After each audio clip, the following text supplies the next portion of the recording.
है। स्कूल में एग्जाम का टाइम आता है और बच्चों को डर है कि अगर उन्होंने तैयारी नहीं की तो फेल हो जाएंगे। कुछ बच्चे छोटे पर्चे छुपाकर जवाब लिखने की कोशिश करते हैं, लेकिन मोशी जो कि क्लास की प्रतिनिधि और भरोसेमंद है, उन्हें सोचने में मदद करती है कि पर्चे को कहाँ छुपाया जाए। लेकिन जैसे ही परीक्षा शुरू होती है, स्कूल स्टाफ उन्हें सब कुछ बाहर निकालने के लिए कहता है और उनके पर्चे चेक कर लेता है। इससे सबके प्लान फेल हो जाते हैं। डैनी और मोशी जो हमेशा बच्चों की मदद करते हैं, उन्हें रास्ता दिखाते हैं। परीक्षा के बाद रिजल्ट आते हैं और पता चलता है कि आधे से ज्यादा छात्र पास हो गए हैं, लेकिन कुछ फेल हो गए हैं। जो छात्र 4 से ज्यादा विषयों में फेल हुए हैं, उन्हें निगरानी में रखा जाएगा। और हमारी हीरोइन मोशी 7 विषयों में फेल हो गई है, इसलिए वह निगरानी में रहती है। लेकिन स्कूल उन्हें एक और मौका देती है कि वे परीक्षा दोबारा दे सकें। डैनी जो कि क्लास रिप्रेजेंटेटिव है और बच्चों के अकादमिक लेवल की जिम्मेदारी उठाता है, फेल हुए बच्चों के साथ बैठता है। वह उन्हें रात भर पढ़ाता है और उनकी मदद करता है। मोशी जैसे हमेशा थोड़ी बिंदास रहती है। पहले तो इनकार करती है कि उन्हें मदद की जरूरत है, लेकिन बाकी बच्चे डैनी से मदद मांगते हैं। अंत में उनका प्रयास काम करता है और सभी परीक्षा में पास हो जाते हैं। भले ही टॉप ग्रेड नहीं मिले,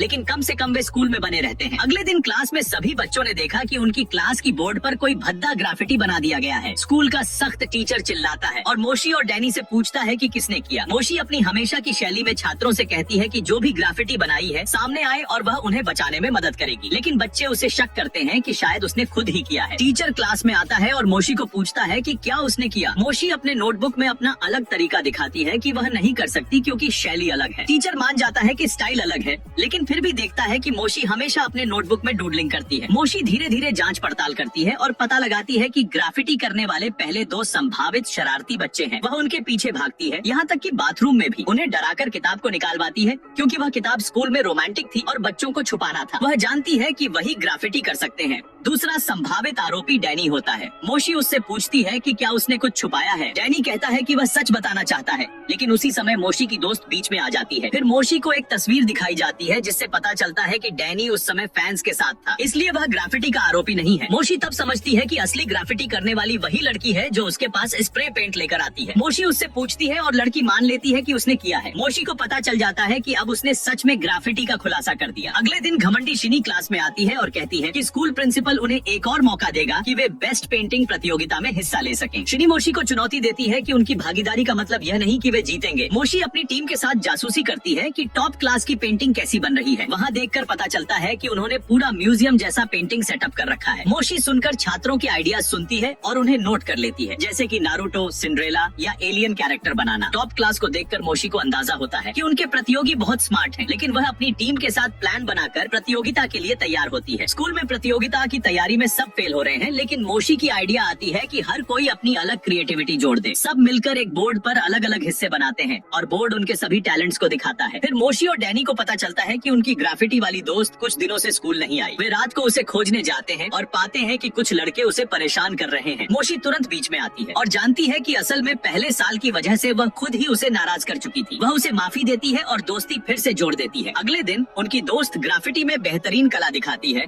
लेकिन टॉप क्लास जीत जाता है। मोशी उसे प्रोत्साहित करती है कि प्रतिभा ही उसकी असली जीत है। उसके बाद मोशी और आइडल लड़के दोस्त बन जाते हैं, कराओके जाते हैं, लेकिन मीडिया उन्हें गलत दिखाने की कोशिश करता है। डैनी की मदद से मोशी और आइडल लड़का स्कूल में सुरक्षित रहते हैं और अफवाहें खत्म होती हैं। घमंडी शिनी बार बार कोशिश करती है डैनी का ध्यान खींचने की, लेकिन हर बार असफल रहती है। उसकी नई चाल शैम्पू की खुशबू भी काम नहीं आती, क्योंकि मोशी स्कूल में अपने पसंदीदा खाने के साथ डैनी का ध्यान खींच लेती है। शिनी को अब यह मानना पड़ता है कि डैनी स्कूल और दोस्तों के साथ रहना चाहता है और उसकी जिंदगी में वह ज्यादा फर्क नहीं डाल सकती। डैनी को पहली बार किसी लड़की ने प्यार का इजहार किया, शिनी ने, लेकिन वह खुद कंफ्यूज है कि कैसे रिप्लाई करे। रात भर वह जवाब लिखने की कोशिश करता है, लेकिन असफल रहता है। वहीं मोशी का भाई भी अपना काम पूरा नहीं कर पाता और डैनी को मदद चाहिए। मोशी दोनों की मदद करती है और आखिरकार डैनी अपना काम और